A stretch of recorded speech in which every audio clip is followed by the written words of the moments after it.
there's a little bit of entertainment in all our lives. So yes, through a paradigm shift, there is a lot of balancing to do in today's context because yes, you have to be profitable, but you have to be sustainable as well. You have to be disruptive, but you have to ensure that disruption doesn't come at the cost of, well, there's social impact always at the heart of a lot of businesses, and we're seeing more of that come through. So when you talk about all these differing or maybe opposites, how do you balance it, is something that I wanted to discuss with Devansh Jain and Vivek Oberoi. Vivek, of course, has been disruptive in his own career by switching from entertainment as a profession to entertainment as a hobby. But how do you do that? How do you do that, Vivek, when you diversify as much as you have? Because I'm seeing the spread. It's finance, it's real estate, and it doesn't stop there.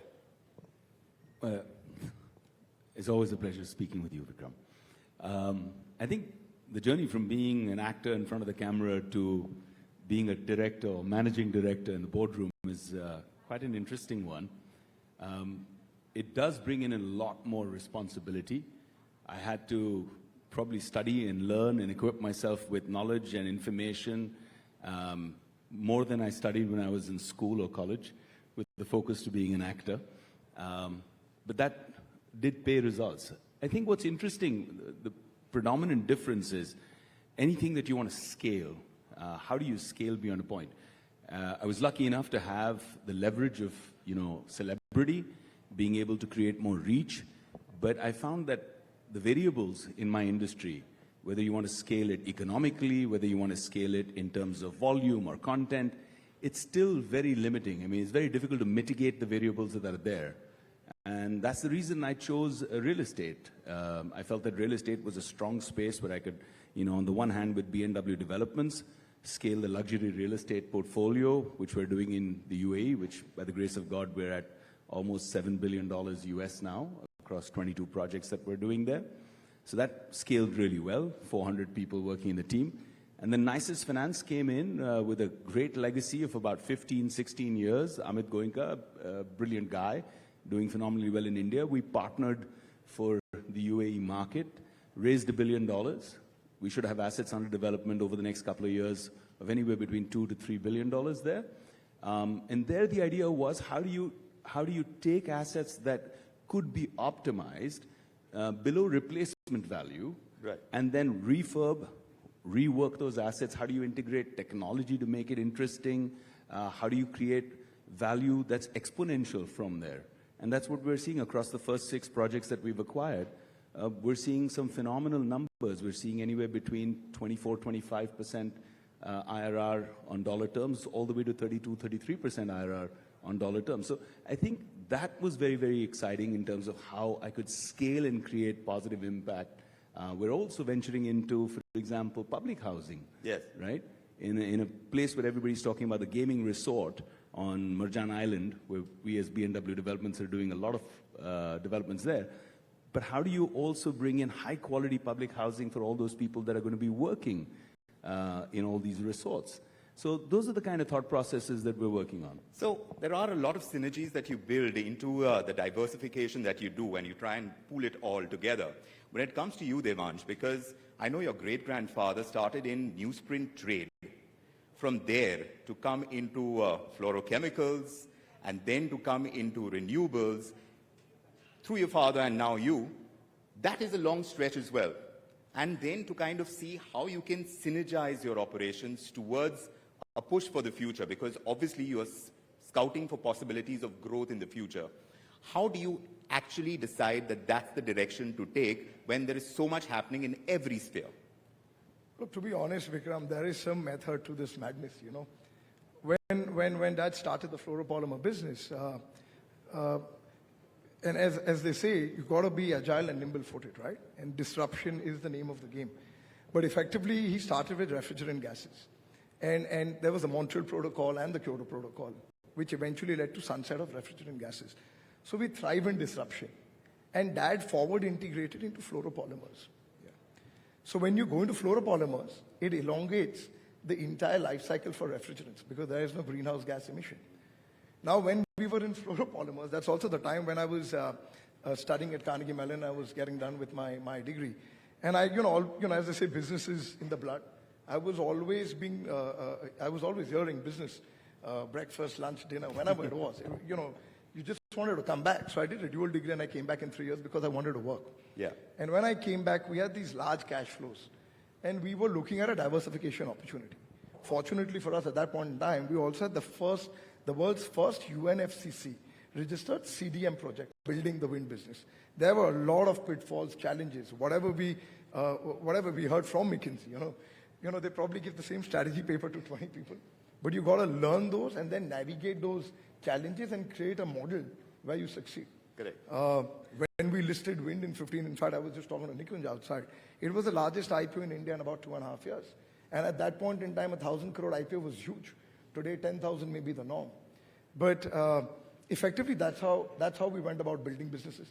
I think when it came to disruption and capturing value, it's no secret today, the two biggest investment themes globally are digital and energy transition. True. And what we are trying to do at Inox 3FL is be at the forefront of energy transition. So we've gone from EVs to batteries, to wind, and now a large foray into solar, and a large IPP which we're building out. Having said that, across EV and batteries, the heart of the batteries and EVs are fluorine, which is what Gujarat Fluoro did. So there is method to the madness. It's not as if we went from steel to cement to finance, right? And I think in renewables, we are now capturing the entire RTC, hybrid, and FDR play, where every time we sell a turbine, everyone wants a solar piece to it. So we say, why don't we just get into solar as well? So there is complementarity to the business we're doing. Right. And we control a large part of the grid, 15 gigawatts. Right. So when we control grid, you can load wind and solar on the same grid under hybrid and RTC. So that's how we're going about building these ventures. So it evolves gradually, this entire thought process. It's not disruption for the sake of disruption.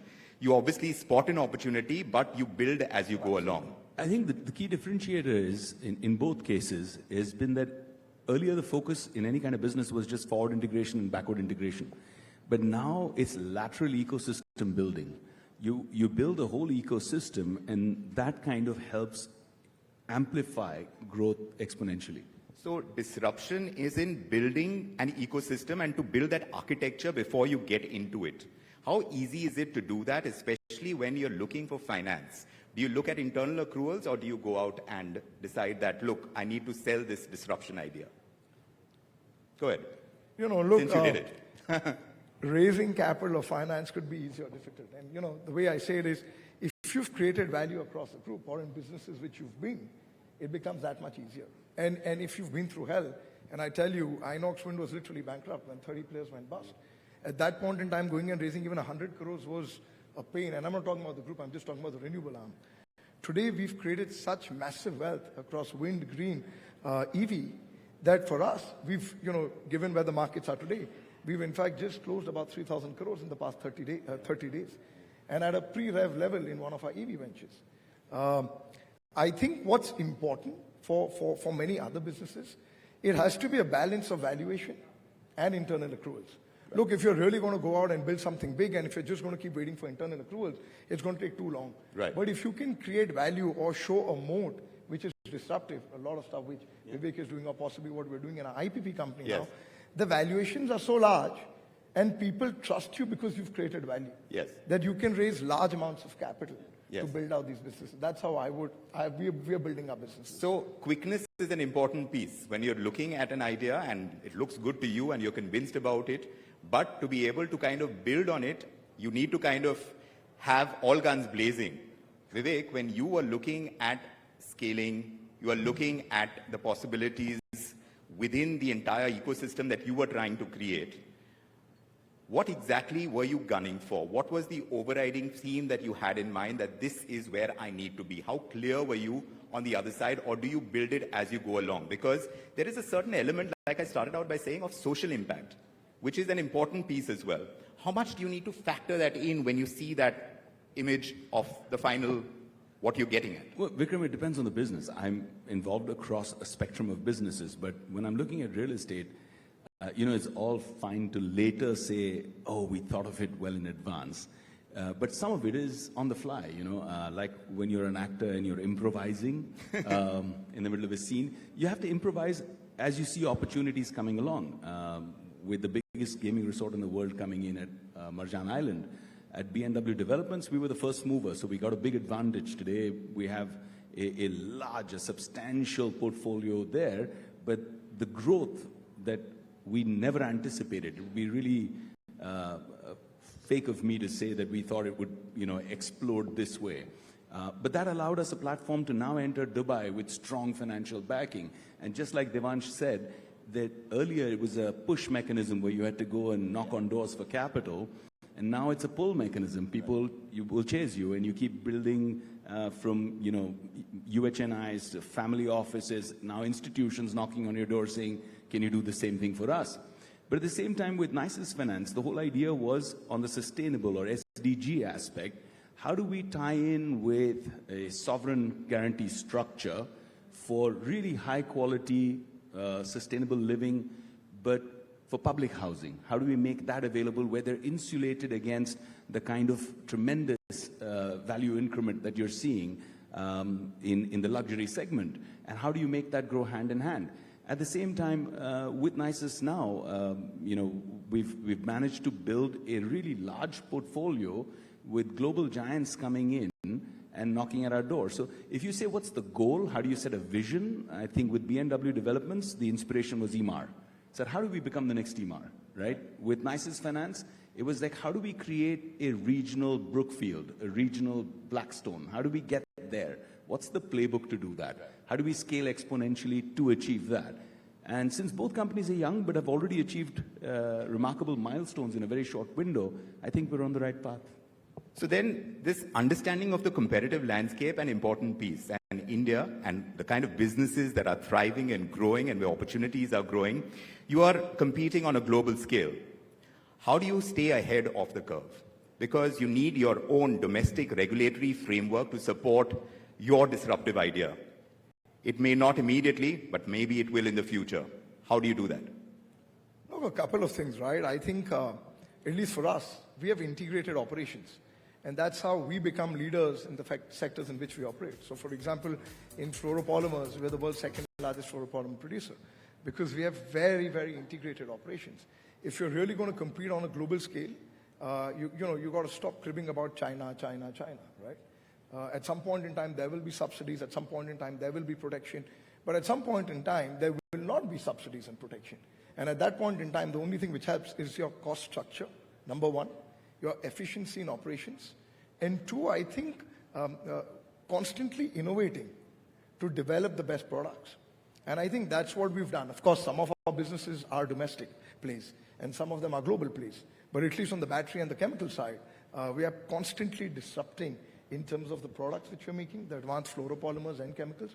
But I think technology is helping. Absolutely. I think you've got to be very integrated operations, cost structures, and having financial backing. I think those are the three buzzwords I would use to stay ahead of the curve. Of course, technology is absolutely important because if you're outdated, you're not going to really compete on any product. That's the only thing I would add. I mean, technology, whether like how we're now integrating AI to bring in predictive analytics, we're integrating blockchain to potentially explore tokenization with real-world assets, fractional ownership, but through a coin with actual underlying utility. So those kind of new directions is where we think the real value capturing would be, and you could build your bastion. So new directions, innovation, we are seeing a paradigm shift in entrepreneurship as these two leaders clearly in their diversification drives. It's obvious that we are on that path and there's so much more to achieve on that count as well when you talk about the possibilities, and they're just only growing. So thank you, Devansh, Vivek. It's such a pleasure having you here, and we hope you enjoy the discussions over here as well, and we'll have plenty more on this side, but of course our time's up. Thank you very much for joining us. Thank you.